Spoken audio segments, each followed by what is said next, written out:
Se tem uma coisa que o futebol, o basquete e até a Fórmula 1 entregam, é drama digno de cinema.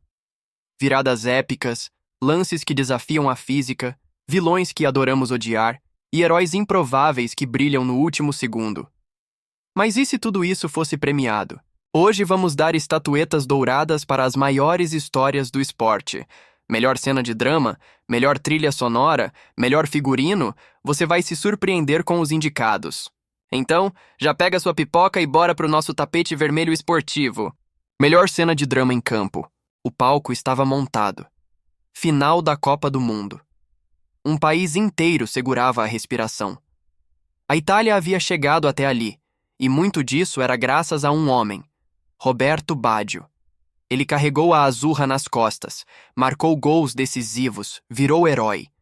Mas todo grande drama precisa de um momento trágico, e o dele estava prestes a acontecer. O camisa 10 caminha até a marca do pênalti. Se marcar, mantém viva a esperança italiana. Se errar, o Brasil é campeão. A tensão é sufocante. Ele toma distância, avança e chuta alto demais. A bola sobe como se quisesse escapar do roteiro, e o estádio Rose Bowl, em Pasadena, explode em festa, para os brasileiros. Mas do outro lado, um homem fica parado, estático, o olhar vazio. A imagem de um craque despedaçado. O futebol já escreveu muitos dramas, alguns com redenção, como a volta por cima de Ronaldo Fenômeno em 2002, superando lesões, críticas e dúvidas para conquistar o mundo. Mas um verdadeiro drama não precisa de final feliz para ser inesquecível. E por isso, o Oscar na categoria Maior Cena de Drama em Campo vai para Roberto Baggio. Mas se tem algo que faz o esporte se parecer ainda mais com o cinema, são as histórias de legado. Alguns jogadores não viveram apenas grandes momentos, eles escreveram roteiros dignos de Hollywood. Melhor roteiro de legado. Às vezes, o maior prêmio que um jogador pode conquistar não é o troféu em si, mas o legado que deixa para trás. E se tem alguém que é o próprio roteirista de uma saga que atravessa décadas, esse alguém é Edson Arantes do Nascimento, mais conhecido como Pelé. Imagine a cena. 1958. Suécia. A seleção brasileira, recém-estruturada, encara um mundo cético, e em uma final épica contra a anfitriã, o garoto de 17 anos, Pelé, desponta como uma estrela. O que ninguém sabia é que aquele gol de calcanhar seria apenas o começo de uma jornada de títulos e emoções que atravessariam gerações. Mas a verdadeira magia de Pelé não está apenas nos gols. Está na sua capacidade de, com cada drible, cada movimento, transformar o futebol em arte. Não apenas em sua carreira, mas no impacto que teve fora dos gramados, abrindo portas para o esporte no mundo inteiro, unindo pessoas de diferentes culturas e cores. E uma das cenas mais icônicas não aconteceu em um campo, mas em um campo de batalha, quando Pelé parou uma guerra. Em 1967, durante a Guerra Civil na Nigéria, os dois lados em conflito concordaram em cessar fogo por 48 horas para que Pelé pudesse jogar em um amistoso. Um simples jogo, mas que mostrou o poder do esporte e de Pelé como símbolo de paz e união. E por tudo isso, o Oscar na categoria Melhor Roteiro de Legado vai para Pelé, o eterno rei do futebol. Mas o que seria de um grande legado sem a chance de brilhar novamente? Às vezes, a verdadeira magia de uma história está na redenção, no retorno. E um jogador, em particular, viveu sua própria versão de um retorno épico, escrevendo um roteiro que parecia até surreal.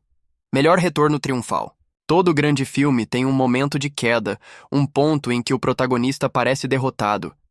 Mas o que realmente separa os grandes dos lendários é a capacidade de voltar mais forte do que nunca.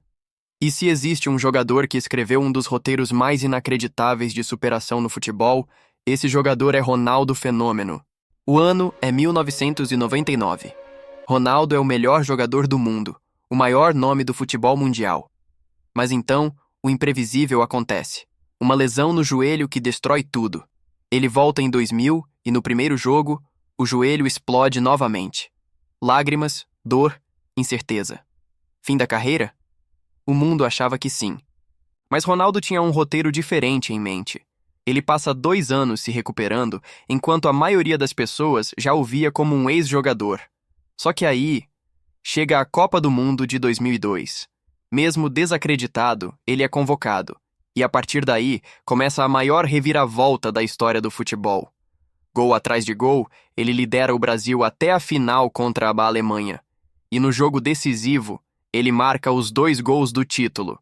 Das cinzas ao topo do mundo, provando que às vezes os melhores roteiros não são escritos por Hollywood, mas pelos próprios protagonistas da história.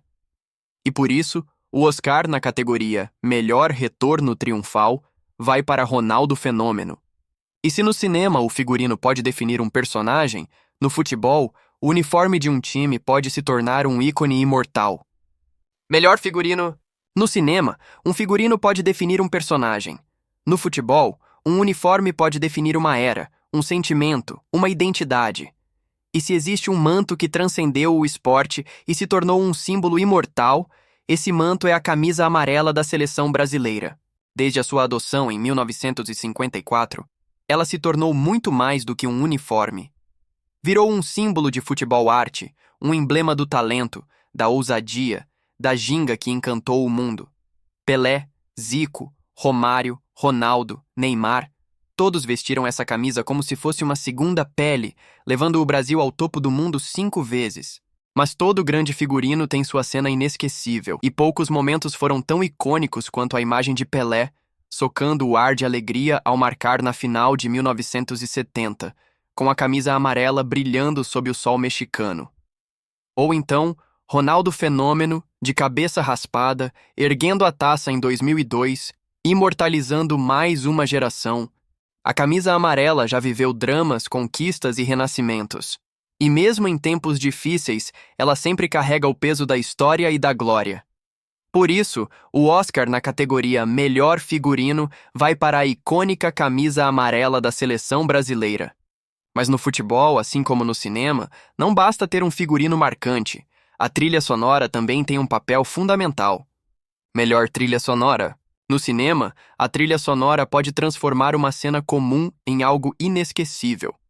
No futebol, algumas músicas não são apenas cantadas, elas são sentidas.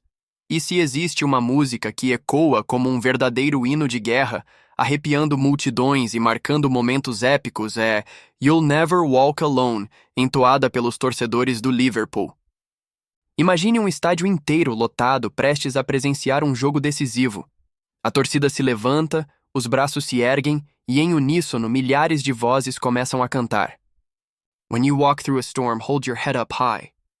O volume aumenta, as vozes tremem, a emoção transborda.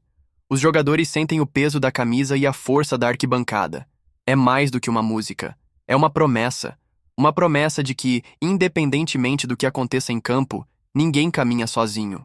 E poucos momentos provaram isso tão bem quanto a final da Champions League de 2005. O Liverpool perdia por 3-0 para o Milan. Mas no vestiário, os jogadores escutaram o canto da torcida, que nunca parou de acreditar. O time voltou para o segundo tempo e fez o impossível. Empatou e venceu nos pênaltis, criando um dos maiores roteiros da história do futebol. Por ser mais do que um hino, por ser um grito de guerra, uma identidade, um símbolo de fé, o Oscar na categoria Melhor Trilha Sonora vai para You'll Never Walk Alone, do Liverpool. Melhor trio de ataque. Se no cinema existem duplas e trios que se tornam inesquecíveis, no futebol, alguns ataques vão além da história. Eles viram lendas. E quando falamos de trios que redefiniram o jogo, nenhum outro foi tão letal, tão brilhante e tão imbatível quanto Pelé, Tostão e Jairzinho, a alma ofensiva da seleção brasileira de 1970. Era um trio que reunia a genialidade de Pelé, o cérebro e a movimentação inteligente de Tostão e a força física combinada com a explosão de Jairzinho, apelidado de Furacão da Copa. E não era só talento individual, era uma máquina ofensiva que jogava como um relógio suíço, com passes milimétricos, tabelas envolventes e gols de pura arte. E quando o palco da grande final chegou, contra a Itália, esse trio mostrou por que merece um Oscar. O Brasil aplicou um 4-1 com gol de Pelé e assistência dele para o histórico gol de Carlos Alberto Torres, um dos mais bonitos de todas as Copas. Jairzinho marcou em todos os jogos da competição, um feito raríssimo, E Tostão foi a peça tática que fez tudo funcionar.